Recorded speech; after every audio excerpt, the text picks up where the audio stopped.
রিজিক বৃদ্ধির জন্য কোন আমলগুলো করতে হয়? রিজিক, রোজগার, জীবিকা, বৃদ্ধি আল্লাহর হাতে। তবে কোরআন ও হাদিসে কিছু আমল আছে যেগুলো নিয়মিত করলে বরকত ও বৃদ্ধি আসে ইনশাআল্লাহ। ১. তাকওয়া, আল্লাহভীতি ও গুনাহ থেকে বাঁচা। আল্লাহ বলেন, যে আল্লাহকে ভয় করে আল্লাহ তার জন্য বের হওয়ার পথ করে দেন এবং তাকে এমন জায়গা থেকে রিজিক দেন যা সে কল্পনাও করেনি। সূরা তালাক ৬৫, ২ এবং ৩।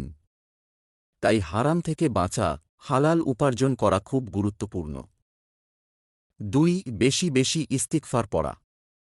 নবী সাল্লাল্লাহু বলেছেন, ইস্তিগফার রিজিক বাড়ায়। আস্তাগফিরুল্লাহ রাব্বি মিন কুল্লি জাম্বি ওয়া আতুবু ইলাইহ। দিনে ১০০ বার বা তার বেশি পড়তে পারো। ৩. ৫ ওয়াক্ত নামাজ ঠিকমতো আদায়। নামাজ রিজিকের দরজা খুলে দেয় এবং জীবনে শান্তি আনে। ৪. ফজরের পর দোয়া।